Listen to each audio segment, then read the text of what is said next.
Welcome. I am so excited to be having this conversation with you today. And want to just say right off the bat, I so appreciate you taking time away from working in your business, serving your clients, doing the things that you do for them, getting their financials all figured out and their taxes caught up and filed and all that. And that you took time away from all that work to be able to join us today, working on your business, getting those insights, getting that one thing that you can implement immediately to start to make a difference in your firm and the quality of service that you are able to offer your clients, and also putting you squarely on the path to having your dream firm.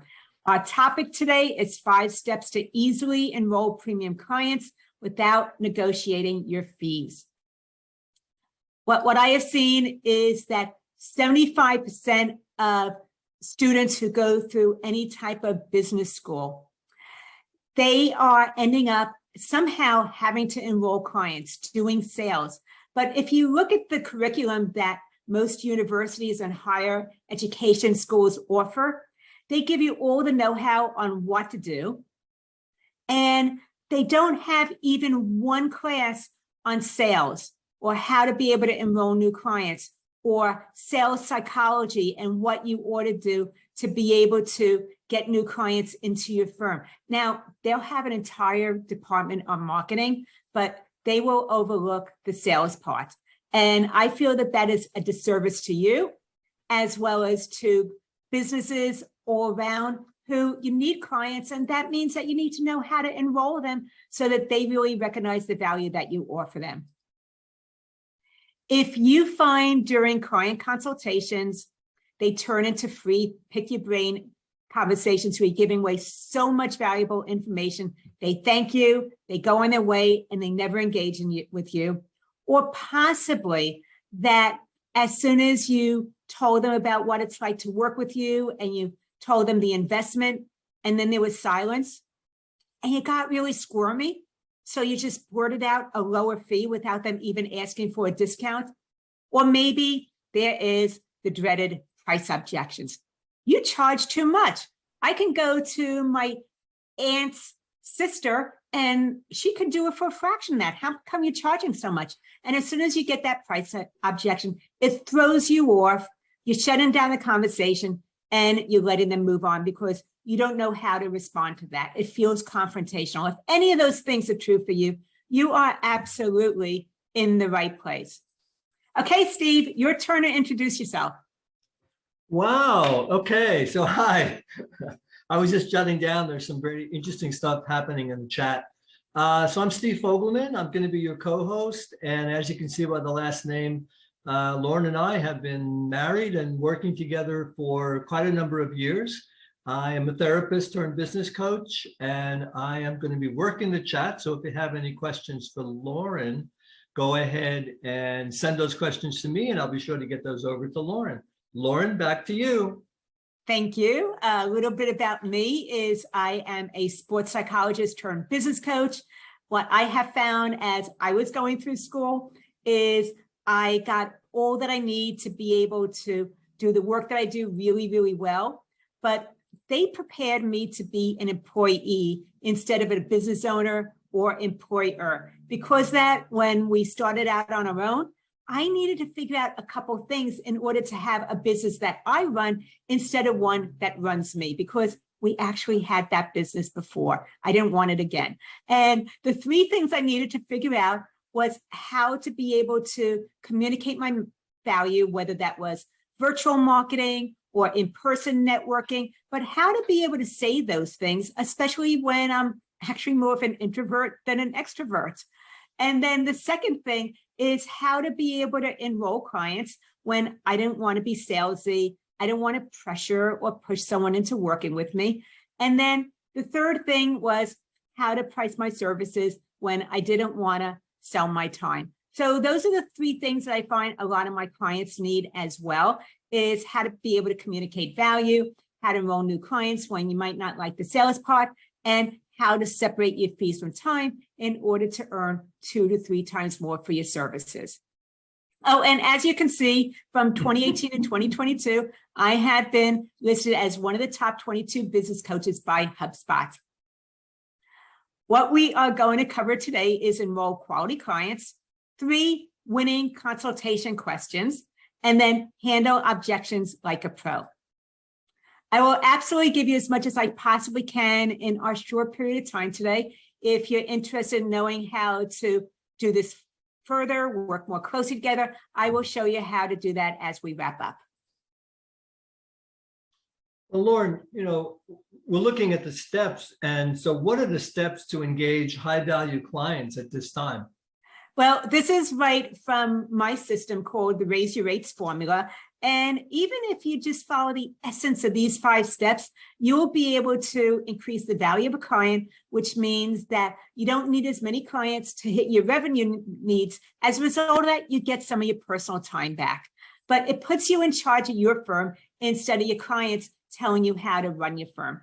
And the very first thing to look at is understanding who a high value client is, what are the qualities of those clients, and what are the things that are concerns to them and that they highly value when working with you. So understanding that, because what a high value client wants and needs is a little bit different than what the lower value clients want and need. And we really want to be able to speak to those high value clients.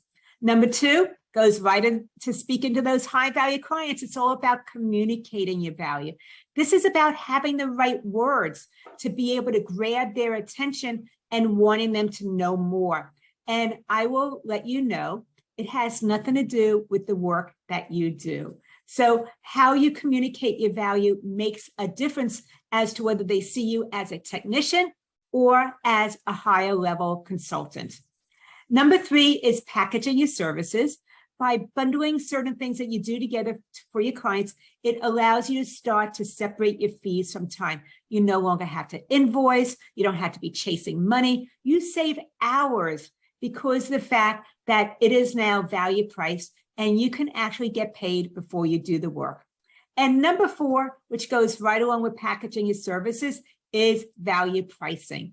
This is where you can earn 2 to 3 times more without having to work any additional hours. So if you feel you have hit your ceiling as far as your time goes, and that means that it limits your capacity to do more work, you have to send clients away because you just can't take them all on, then these 2 things together are the sweet spot. And then number 5, which is what we're taking that deep dive into today, is consultation mastery. If you don't like the sales part and objections feel confrontational, then this is about having what I call a value conversation where you're asking great questions instead of a sales conversation. And by doing this, you no longer have to negotiate your fees whatsoever. So those are the 5 steps of the Raise Your Rates formula: is high value clients, communicating your value, packaging your services, value pricing, and consultation mastery. Well, Loren, let's go ahead and get started. The next thing that we're looking at is going to be how to enroll quality clients. But just a quick shout out. We got Jeffrey from Kona, Hawaii, and he's in the cannabis industry. And then we have Connie from Medford, Oregon. Wow, an enrolled agent. Loren and I used to have a business in Medford. So that's the one where we burned out. Yeah, exactly. Yeah. So do you pre-qualify your clients? Anyone can schedule a consultation. I would like to screen them, but I'm not really sure how. I screen my clients first, or not applicable. No, I don't think we have not applicable. So once again, do you pre-qualify your clients? Anyone can schedule a consultation. I'd like to screen them, but I'm not sure how. And I also screen new clients first. So take a few minutes and— Oh, not minutes, seconds. Take a few seconds, sorry. Take a few seconds and answer the poll questions. And if you have any questions, please go ahead and put them in the chat, and I will try to get over to those and then send them over to Loren. Absolutely. So we're going to go ahead and close the poll in 3, 2, 1. Okay, so there you go, Steve. Anyone can schedule a consult is 25%. I'd like to screen them, but I'm not sure how, is 50%. I screen my clients first is 25%. Thank you. Hold on just 1 minute. So, Well, Lauren, yeah, go for it, traditionally, Steve. yeah, traditionally, any client that reaches out can really schedule an appointment for a free consult. However, not all your clients are going to be a great fit for your services. How do we talk about let's pre-qualify them at this point? Absolutely. What I feel is by pre-qualifying clients, it becomes your virtual gatekeeper. Think about Q on James Bond and Miss Moneypenny. And Miss Moneypenny really guarded Q and her privacy when it wasn't her. Sometimes it wasn't him, but guarded Q's privacy explicitly. She was the one that was either allowing you through the doors or telling you that Q wasn't available. And you deserve to have someone that protects your time as well as your calendar, because your time is highly, highly valuable. I don't want you talking to just anybody. And some of the things to consider before you give someone access to your calendar, schedule an appointment, is, are they ready? Have they maybe done the research and they know what options are available to them and even what their problem is? So do they have any insights into that? The second part is willing. Are they willing to move forward and take some action to be able to address those concerns? And then number three is able. Do they have the resources available to invest in your services? So those are the three things that you want to be aware of and actually screen for before you go ahead and give away your valuable time. Because time is, yes, a commodity, but once that moment is gone, it is never, ever recaptured again. And I want to be able to create some boundaries that protect you and your valuable time. So you want to know if people are ready, willing, and able. The other thing that happens with this is that, okay, how often, okay, let me ask you differently. Do you have any clients that are headache clients that you've held on for too long because you enrolled them too quickly? I want to know in the chat, let me know, how long did you hold on to that headache client that you wished would go away? And even if you raise their fees super high, they continue to stay on with you because you didn't know how to let them go or fire them. And let me know that in the chat. But if you don't ever want that to happen again, then this partly solves that for you, because those headache clients are going to go ahead and actually not schedule an appointment with you, or you'll notice something that might be a trigger in how they answered the questions for you. And as a result of that, you know that you don't want to have a meeting. They aren't really a good fit for your firm's culture. So Connie was saying that headache clients stay with her 6 months to a year. That's actually not very long compared to some other people. Anybody else want to share how long they held on to their headache clients for? Anybody hold on to someone more than a year? Maybe between 1 and 5 years. Okay, Daniel said more than a year. So I know that you've held on to some clients for much too long. You've tolerated them. Christian says, I've had them for 4 years and counting. So we're going to eventually, Christian, I'll let you know, we're going to eventually fire those clients. It's on our agenda today. But you want to actually know before they meet with you, if they might be giving you some clues, you shouldn't be meeting with them. And Brian said forever till they leave. That is true for so many accounting professionals. So we want to prevent that from happening, because prevention takes less effort and frustration than intervention or a divorce from a client. Well, before we go into the first questions, Lauren, you and I must have got the memo because we're wearing our Hawaiian clothes. So we really belong in Kona with Jeffrey. So how do you make sure that only the right clients make it onto your calendar? Just like that Moneypenny thing. I like that. Well, what you want to do is ask some pre-screening questions. These can either be done if they reach out to you virtually through the internet, by email, or if they are calling your office to schedule an initial consultation. Some of the things to look at is you might want to know what profession they are in, how many years they've been in business, income information, what challenges do they have? Are they ready to invest in services to be able to get this fixed?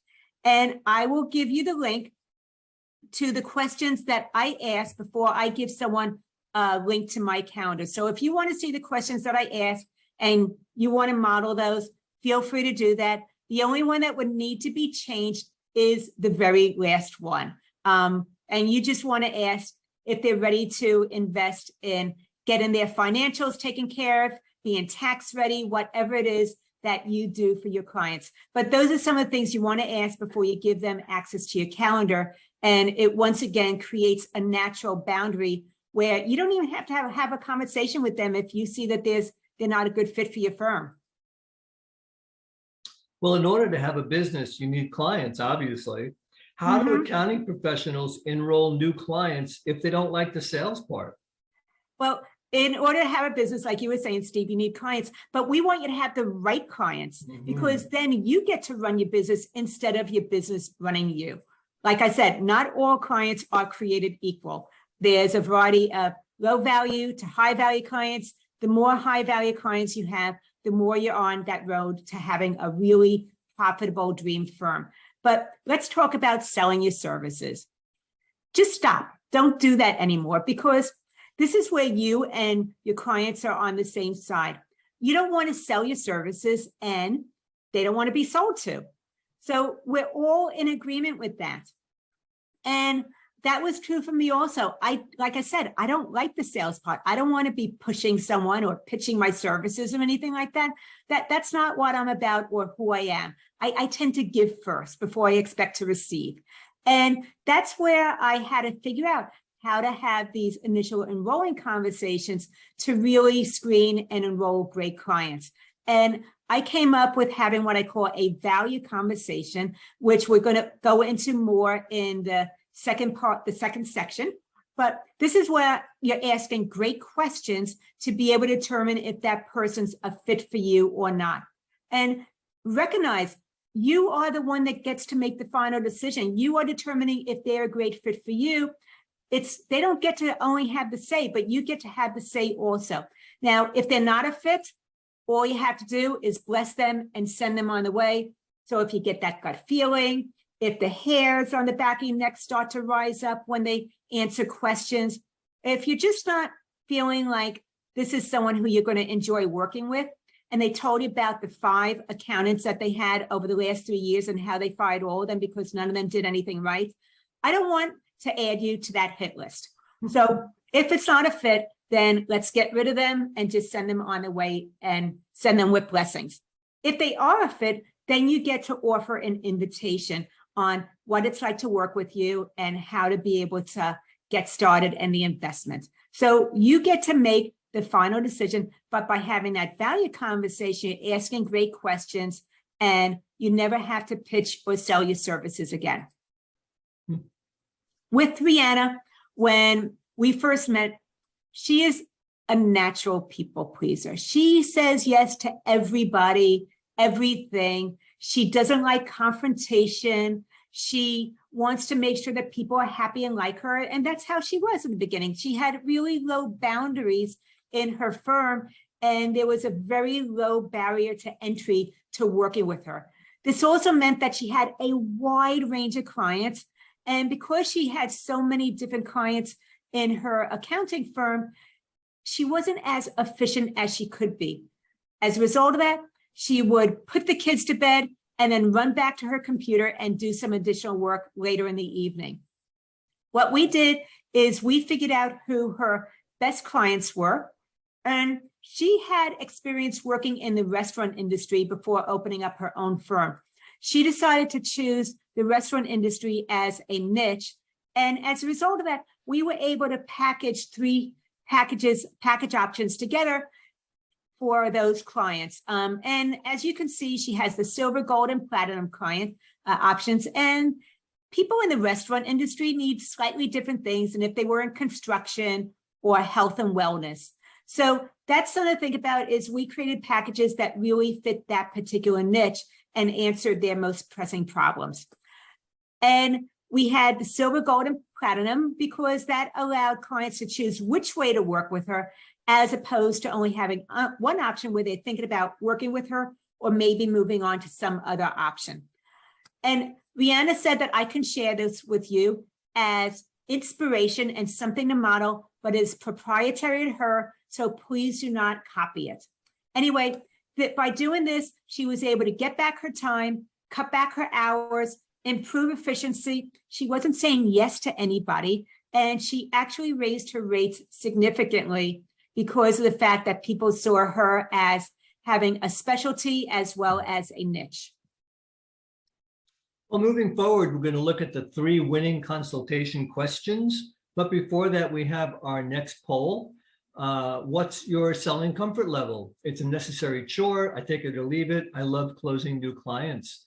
Once again, what's your selling comfort level? It's a necessary chore. I can take it or leave it. I love closing new clients. And once again, I said, if you have any questions, please go ahead and put them in the chat, and I'll be sure to get those questions over to Loren.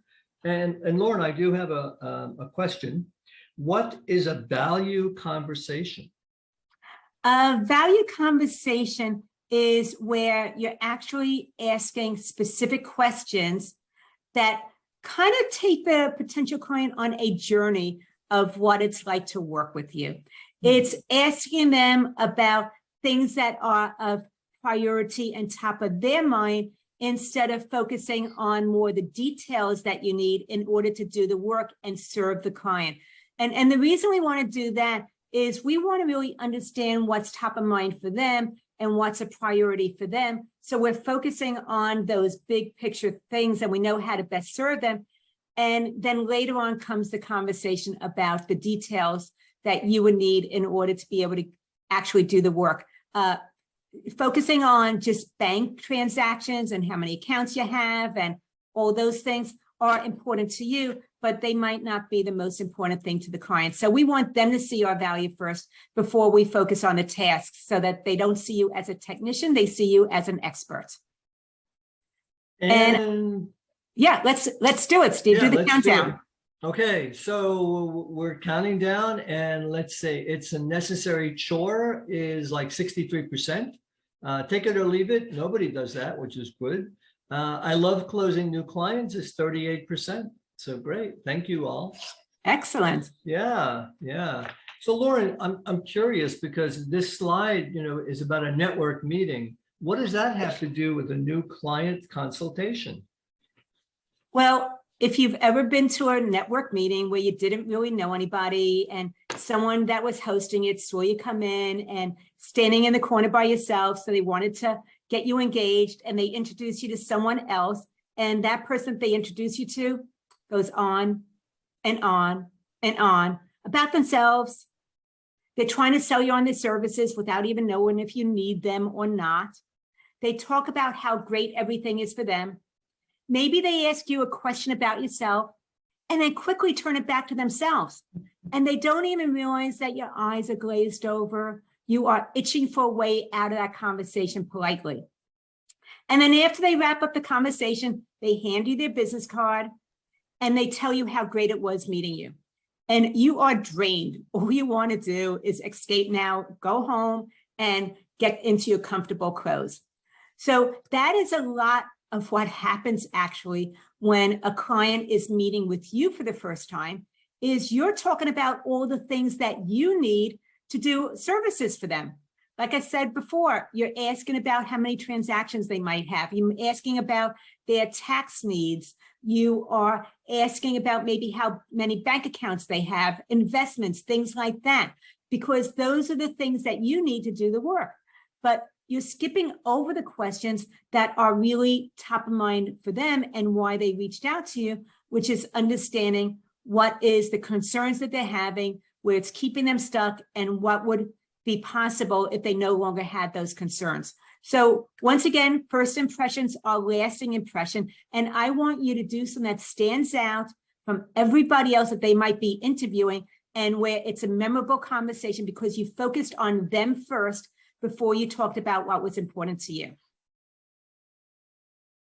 Well, I've been in those conversations, Loren, and the other person never bothered to really ask anything about me. What do you suggest we focus on during the initial consultation?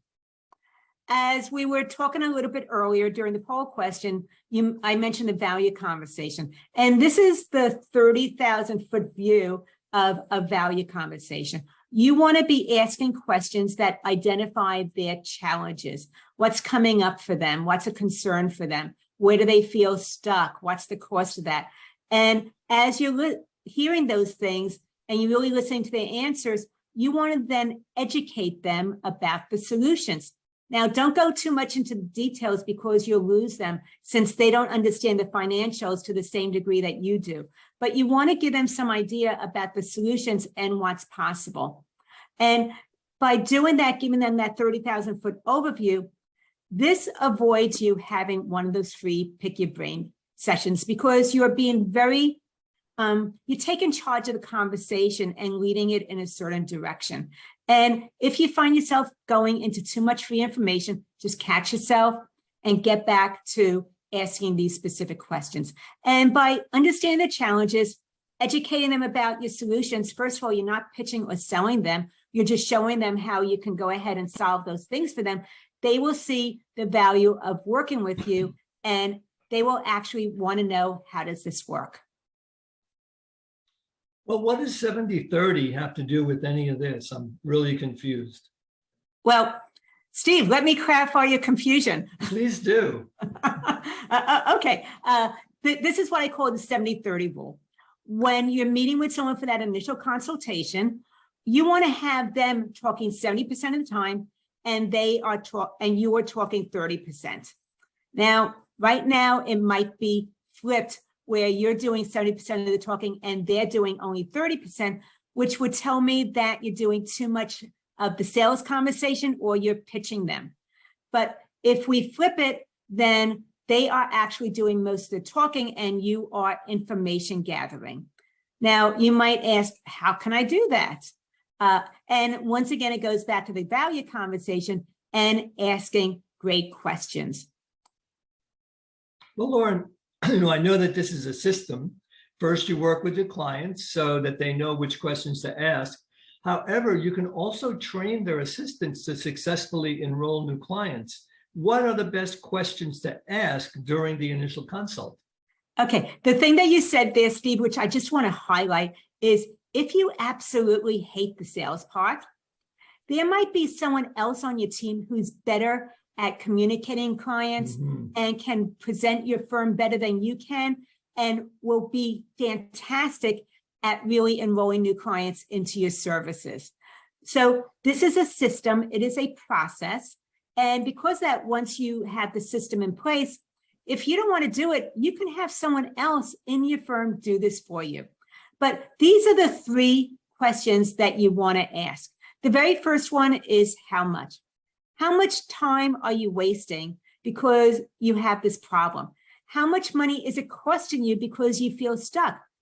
How much time, if we could free up that time, what would be possible? If we were able to get this taken care of with your financials, how much revenue could you generate that you can't generate now? So you really want to ask the time and money questions.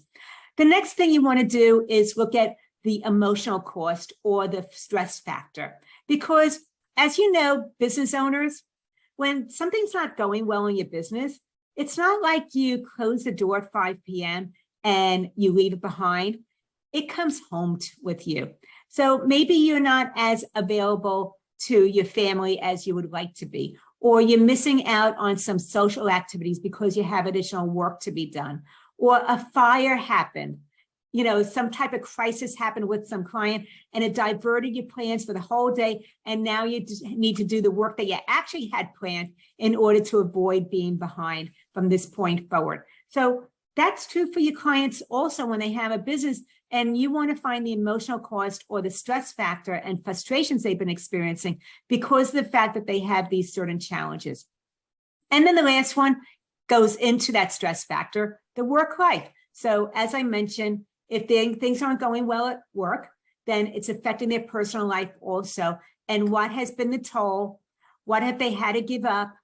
Where have they maybe made sacrifices in order to be able to serve their clients or build their business? So you want to ask the how much question was its time and money, the emotional cost, which is frustrations, stress, things like that, where they're not taking care of themselves as well as they used to, and then the work-life balance. Because as you know, when things are not going well at work and there's fires to put out, or you don't have the help that you need, then it overflows onto your plate.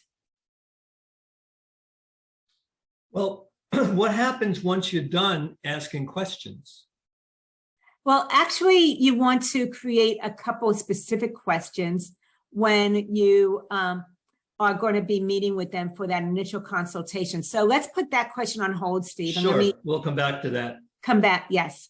So some of the questions that you want to ask are, what is it you want to achieve in 12 months or 1 year? And I like focusing on 1 year as a goal as opposed to 5 years, is because 1 year is far enough out in the future, but it's not so far out that you might not see it as achievable, or as soon as you hit one milestone, everything changes with priorities, and that 5-year goal is out the window anyway. So 12 months is still in the future, but it is not so far off that it doesn't seem attainable. And then you want to ask where things are now.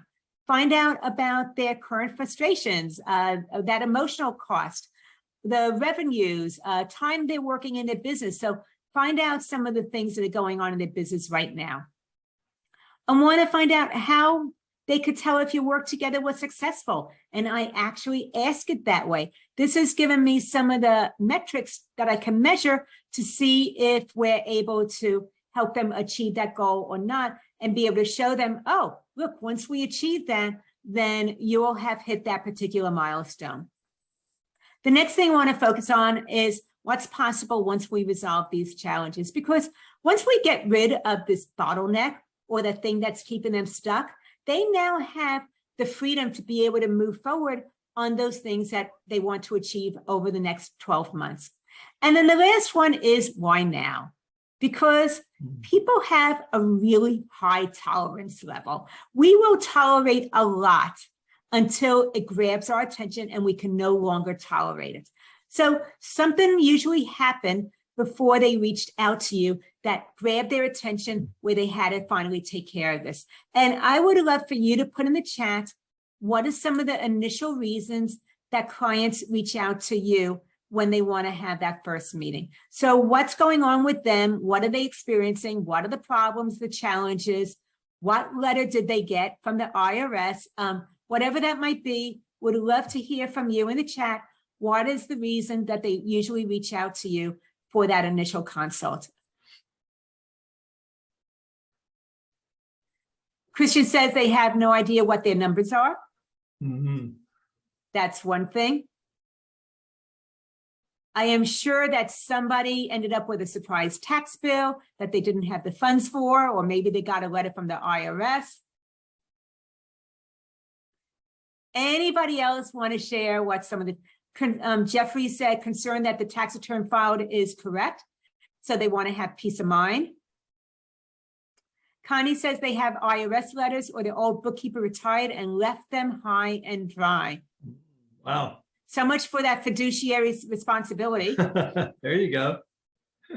So those are some of the reasons. And I think it's really good for you to find out why they're reaching out to you now, because something that they tolerated can no longer be tolerated. They're grabbing your attention. And the other thing Christian added is they referred and want the system that my existing client has. Very, very nice. That's aspirational. That's a good, Mm-hmm.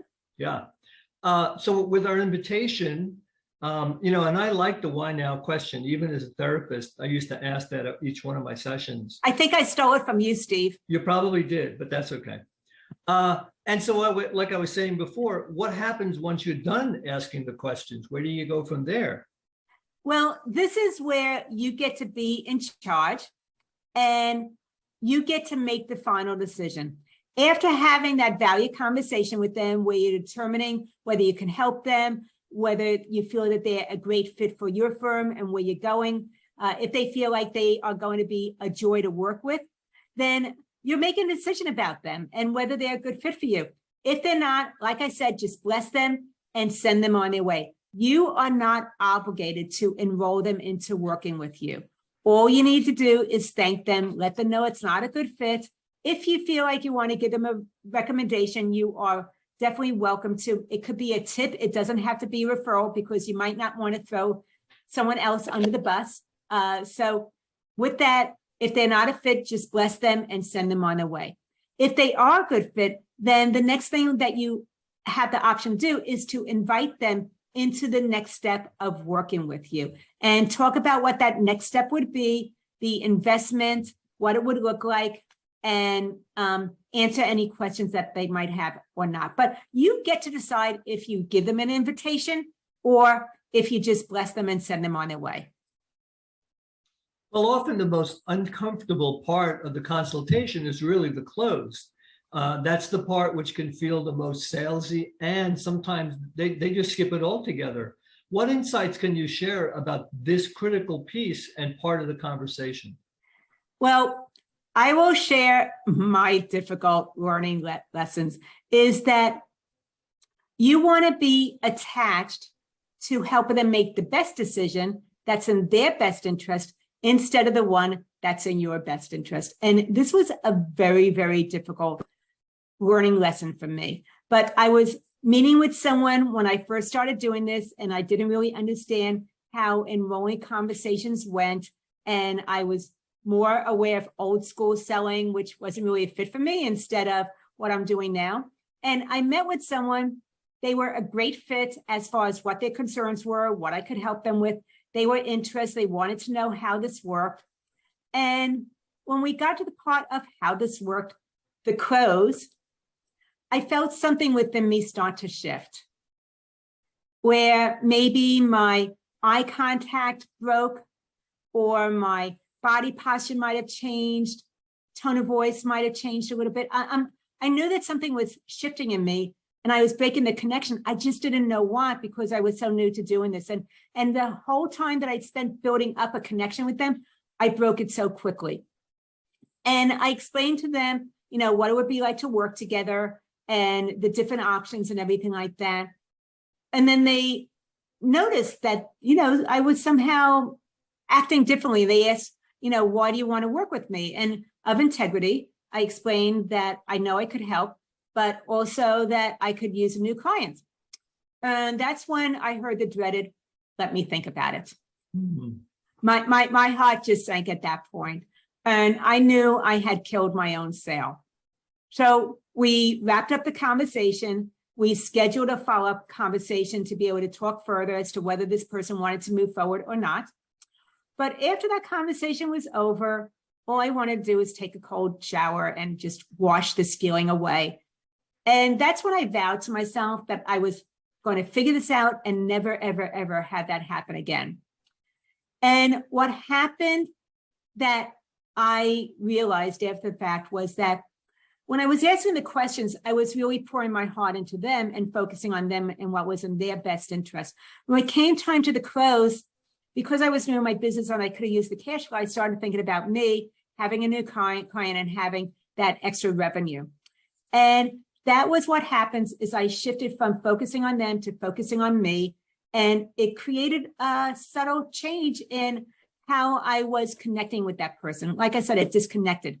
So that's when I vowed I would never, ever, ever again think about what's in my best interest. I really figured out how to stay present for that person from the very beginning all the way through to the very end. And that is really what I want for you also, is to be fully focused on what's in their best interest, coming from that place of an advisor instead of thinking about what might be in your best interest. So that's where you don't want to be attached to them saying yes or no. All you want to be attached to is helping them make a decision that's in their best interest.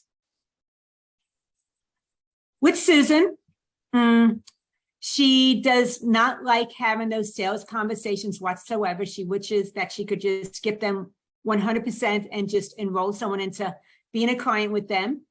And because of that, she had very, very low prices to avoid hearing that no or getting into what she felt was an uncomfortable part of the conversation, discussing herself and her rates and dealing with those objections. But as a result of that, she had more of a firm that was based on the factory model, where she needed a lot of clients in order to meet her revenue needs. Because that she was working 7 days a week, 70 hours a week. She was burned out. She wasn't spending time with her family any longer. She knew that that was not sustainable and had to change something. So that's when we started to shift around and follow this raise your rates formula with the value conversation and value pricing her services. So because she's an accounting professional, Susan tracks everything on an Excel spreadsheet. And this is what she shared with me. And I want to bring your attention to cleanup number one. Before we started working together, she would have simply calculated how much time she thought it would be by her hourly rate and charged $1,500 for that cleanup project. And she always underestimated how much time the project would be. It was always out of scope. What we did is we had a quick conversation of what the value was from that client's perspective of having accurate financials and being able to make better decisions for their business based on data. And we priced it at $7,900 for the cleanup project. She was shaking in her boots having this potential conversation with this client. But because it's a system, I gave her the exact questions. I told her how to navigate through any objections that might come up, even remove some objections before we even got to that part, and then how to get paid for that service. And by doing the step-by-step piece, she was able to enroll them into that cleanup project for $7,900, which means she made an additional $6,400 in revenue, no additional time spent working. All she did is she shifted the focus to what was important to them. And not only did they say yes, but they paid her in full for the project before she ever got started. By doing this, she realized that clients aren't quite as price sensitive as she thought they were. And she started doing this with other people in her business and then going back to her current clients as well. As you can see, with just a little bit of metrics that she gave me, she made an additional $56,000 in about 9 months. And not only that, but instead of 7 days a week, 70 hours a week, she was able to cut back during that time to 3 days a week, about 20 hours a week. So not only did she increase her revenues, but she also cut back her work hours by about half. So think about what that would be for you as well. Well, Loren, I know you have a free resource which actually goes along really well with this particular section. Well, I'm sure you're going to put it in the chat, but why don't you talk about it a minute? If you are interested in having a value conversation with your clients and you really want to highlight what's top of mind for them and what they care about in order for them to see you more as the expert and someone that has the knowledge to solve their problems as opposed to a technician, then go ahead and grab this free resource to be able to know the exact questions you want to be adding into your free consultation for them to see the value of what you have to offer. At that point, they are no longer price sensitive because they see that you're going to really solve their biggest headaches. And that free resource is at businesssuccesssolution.com/script. I put that link in the chat. But once again, businesssuccesssolution.com/script to be able to get those exact questions. Nice. And does anybody have any questions for me? I just want to check in and see if there's anything quickly coming up.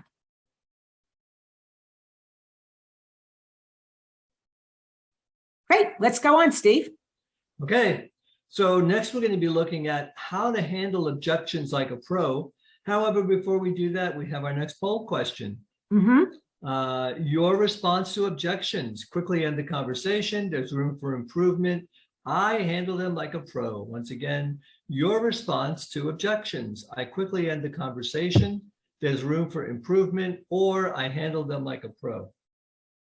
And let's see, I do have a question that came in. I want to see if anybody else has a question that they would like us to look at. If not, Loren, do you recommend sending a proposal after the consultation? No. That's a quick answer. Okay, I don't have another one for you. No, let me go ahead and add to that one. I actually do not recommend sending a proposal after you've had a consultation, because think about it. If you were meeting with someone because you want to hire them and they sent you a proposal afterwards, what's the very first thing that you're going to look at? How about you, Steve? What's the first thing you would look at? I don't know. I see. Well, Christian knows the answer. Oh. She was. Can you repeat the question? Yeah, if you were to send a proposal, if someone sent you a proposal, what's the very first thing that you look at? Is the price. I go to the bottom and look at the price. Yeah. Christian put that in caps with an exclamation point. And she said, and Jeffrey said, instead of need some improvement for the poll, Mine he needs a lot of improvement with dealing with objections. Got it, Jeffrey. So what I would say is, I think that it's a disservice when you email a proposal to a client. It's because you don't want to have this conversation. You might be uncomfortable discussing your fees. You don't want to feel like there's going to be a negotiation going on, or that you're going to end up discounting your rates. So a lot of times it's done to protect you because you don't know how to navigate that conversation. But it's also a disservice because, as we all know, people are going to look at the price first. And as soon as they see the price, they will make a snap judgment as to whether it's too much, it's a deal, I ought to quickly go with it, or they might have questions, but they don't have you as a resource right there to answer their questions. So now they have to fill in that blank themselves without having all the information as to why you're giving them that particular rate. So I suggest not sending a proposal by email. What I would prefer you do is schedule a follow-up conversation, share the proposal with them at that conversation. Don't email it ahead of time, and then review the options. That way you're there to be able to answer their questions and help them understand which one is a best fit for them. Okay, Steve, I'm closing the poll. You want to share those results? Sure. I quickly end the conversation. Luckily, there's nobody. There's room for improvement is 75%, and Jeffrey said he needs more. Handle him like a pro is 25%. Nice. Sweet. Well, first you talk about pre-qualifying your prospects, then you ask great questions during the consultation, and if it's a fit, you invite them to work with you. However, this now takes us to the most critical part of the consultation, and that's the dreaded objections. Mm-hmm. And the objections is where you might actually cave in and go ahead and lower your fees without doing anything else. I want to let you know that as soon as you discount your services, two things are happening. One is that you're letting clients know that the prices you're telling them are suggestions. They're not firm. And you're also teaching your clients that they can go ahead and negotiate your rates. So that is something for you to know when you go ahead. Oh, and the other thing is that just giving a price decrease is not negotiations, it's a discount. So I want to be able to clarify that also. That is not what negotiations about. Negotiations is a give and take. You can take away something to be able to adjust your rates. That's negotiation. Lowering your fees is just discounting your services. So similar to, okay, you are an accounting professional. I was talking about this earlier this morning with my private coaching clients in our monthly group call about having these consultations, and the objections price came up. The objections part came up, especially about the price. And what I told them, and I'm going to tell you too, is as an accounting professional, I know that you know the story behind the numbers. You can geek out over that and really see things about the numbers that everybody else is going to miss, because you can speak that language and you really understand where to find things that people would typically overlook. Now, understanding the story about the numbers is important because when an objection comes up, similar to the numbers, there's a story behind the objection. And I want you to take that same forensic approach or curiosity and to understand what is behind the objection when they say, how come it's that much? My Aunt Louise, her sister can do this for a fraction of the price. I can use some online software to do this. Why are you charging those fees? So whatever it is that comes up, you have a way of understanding more of what's going on behind the objection to be able to really answer that true question instead of the one that they first gave you. Because the one that they first gave you was a little bit of pushback. Let's just go there. But there was really something else on their mind, and they didn't share that with you. And that's what we want to uncover to help them really see the value of moving forward with you. And okay, let's just put it out there. Okay, price is the number one objection. Go ahead and put in the chat, what do you think are some of the other common objections that you experience?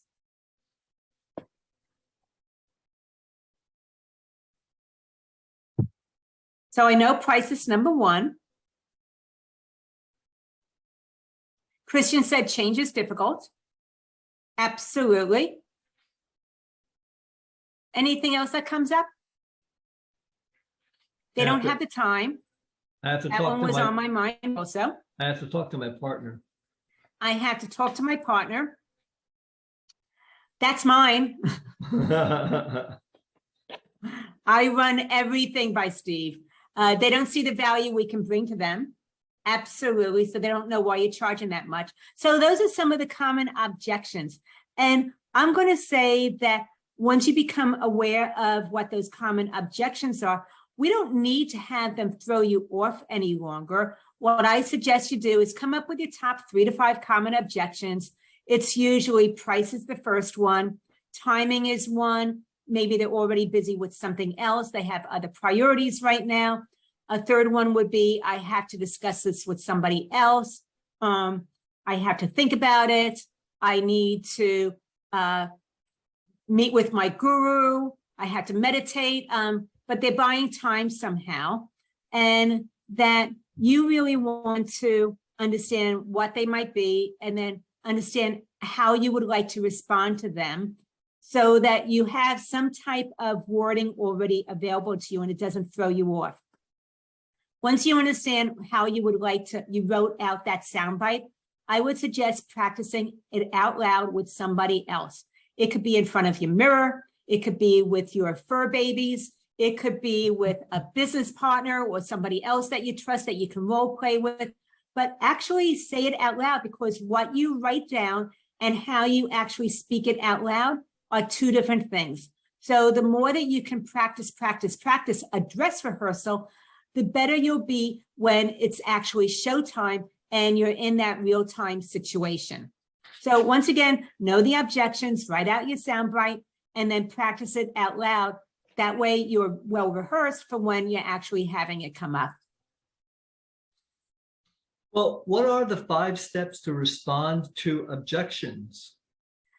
This was something that I've learned over time, and that, as I said earlier, we were talking about in our monthly mastermind meeting with the accounting professionals we work closely with, is how to handle these objections, because most of you are very customer service oriented. You want to please people. You say yes, even to your own detriment, where you know it's going to take more time and you might have resentment later on, but the resentment is at yourself for saying yes to those things because you don't know how to communicate it in a way that feels genuine and authentic for you. So these are the things that you want to consider when an objection does come up. The very first thing is acknowledge. You want to be like Switzerland. You don't want to be defensive or agree with them. All you want to do is acknowledge their concerns and that they are having that. The next thing you want to do is ask them a question to understand what is behind that objection. As I mentioned before, it's the story behind the objections, and we want to know what else might be coming up for them or is on their mind. Number 3 is we want to assess whether they're really interested or they're just throwing out this objection because they don't want to tell us that they're not interested, but don't want to say no to our face. You want to ask them, if this was not about the price or whatever their concerns were, would you still be interested in doing this? And if they say no, they're not interested, all you need to do is close down the conversation and send them on their way. But if they say, yeah, of course I would, then maybe they don't fully see the value yet or how to be able to fit it into their already busy schedule, or possibly how they can afford to do this with you. And then next is going to be assume. This is where, if you come from the place of being a champion for your clients and really keeping that positive intention for them until they can see it for themselves, you want to assume that they really do want to move forward and work with you. Because when you have that positive expectation, how you help them navigate through this conversation is going to be very, very different than when you buy into the fact that they don't have the time, they can't afford this, or it's beyond their budget. So if you assume that you're going to help show them how to afford it and how this is an investment, you're going to have a very different energy, attitude, and give off a very different perception than if you buy into their concerns and their pushback of why they can't do this with you. And then the last thing is affirm. Once they made a decision to go ahead and move forward with you and make that investment, you want to go ahead and give them peace of mind that they made a great decision. Congratulate them. Let them know they made a great decision. We're going to go ahead and take care of these things. And that is because after people make big decisions or important ones, they sometimes have doubt. And then if they talk to somebody else, like Aunt Louise, about what they did, and Aunt Louise mentions, oh my gosh, my friend Louis could go ahead and do this for you for a fraction of the price. And now they're coming back to you and saying, no, I don't think that this is good. Someone else can do it. That's cheaper. Then you're going to go ahead and actually lose a potential client. But if you go ahead and affirm and let them know that you've got this covered, and maybe even give them a task or two to do to get started immediately, then they're engaged, they have peace of mind, and they are not going to back out or have second thoughts. So those are the 5 steps to handle objections: is acknowledge, ask, assess, assume, and affirm. And Christian was saying, I have the same issue as Brian. Is it ever wise to address our original proposal that was far less work than the work that you are currently doing? Oh, absolutely. I think that if you have someone that you're working with and it has changed in scope, you ought to be having another conversation to address what it is that you're doing for them and be able to make a correction. The correction can either be on what you're doing for them and keeping it at a similar rate, or it could be that they want you to keep on doing those additional things and you're going to go ahead and adjust those rates. That's just a top of mind question. Oh, I would give them a third option. I would give them the premium option also, that is so far out in left field, you know that they're not ready for it, but give them the virtual CFO services option too, because it teaches them about what you are capable of doing as they continue to grow with you. So I would do that also, give them those 3 choices with the premium services, what it is you're doing, but has a price change that is more reflective of the value that you're doing right now, and of going back to the original agreement and scope of work at the current prices that they're paying you. And Jeffrey says, do you recommend an engagement letter that contains a clause that rates will be reviewed every 90 days and adjusted as needed? First of all, I recommend an engagement letter. That's the first thing. Reviewing every 90 days might be a lot for your calendar, and you need to figure out whether it's manageable or not. When I'm working closely with my clients, what we do is talk about a review in the first 90 days to make sure that you got the scope and the pricing correct, because that's like that honeymoon phase where you're still figuring things out. And I don't want you to underprice yourself and find that you're doing more work than you were hired for. So I would do that at 90 days. And then I would do it right at before a year anniversary. So when I have you enroll into packages, they're usually a year long. And that way we are changing things. Now, if there's a big change, and if you value pricing, Jeffrey, you wanted to say that if there's a little change in scope, you're still making a fantastic profit.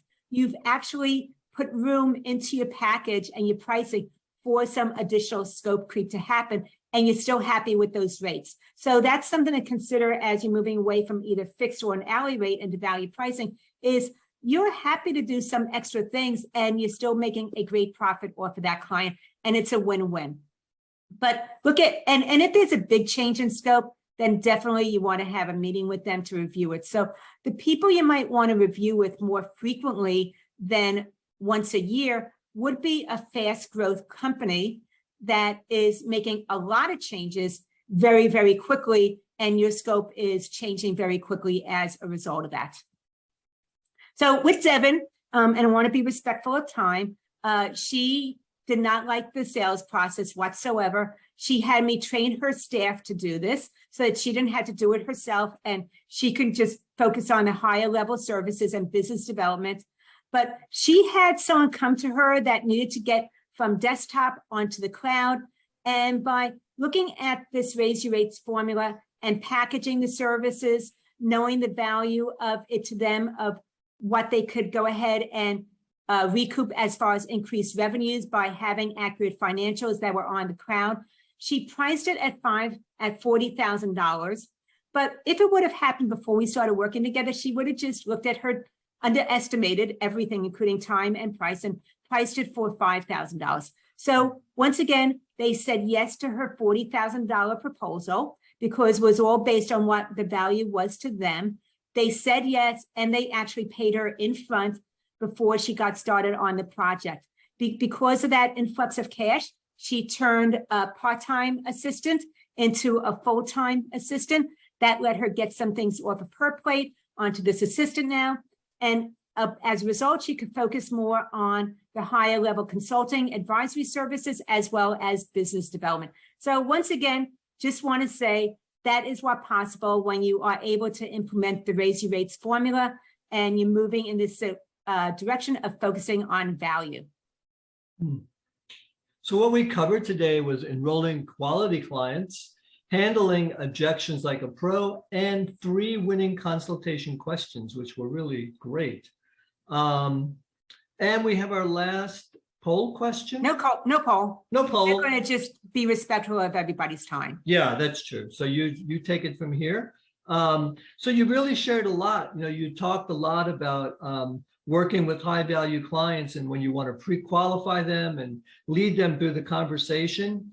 But I think that there are some people who are ready to get this done and they don't want to figure this out on their own. What do you recommend for our listeners who are ready to win new clients without being salesy? What I would say is if you feel that you took some nuggets away from our conversation today and you saw some things that you could do differently that would go ahead and increase revenues, give you back some of your personal time, work with a higher quality client who is not price sensitive, and you've been thinking about this and want to finally get it done, then I suggest you go ahead and schedule, let me know that you want to have a complimentary Path to Profit strategy session. It's a dedicated conversation. We're focusing on you, your business, and what you want to achieve. It does have a $500 value, but it is complimentary because I want to make sure that I'm serving you to the highest good. If that appeals to you, then go to businesssuccesssolution.com/let's talk, and we can get that set up. I put that link in the chat as well, but it's businesssuccesssolution.com/let's talk to be able to look at how to be able to increase your revenues, work with high quality clients who are not price sensitive, and gain back your personal time. Once again, thank you so much for taking time away from working in your business, joining us today to work on your business, getting those insights, getting one tip that you can immediately implement in order to raise the bar of your services and how you work with your clients. Thank you so much. Take care. Talk to you soon.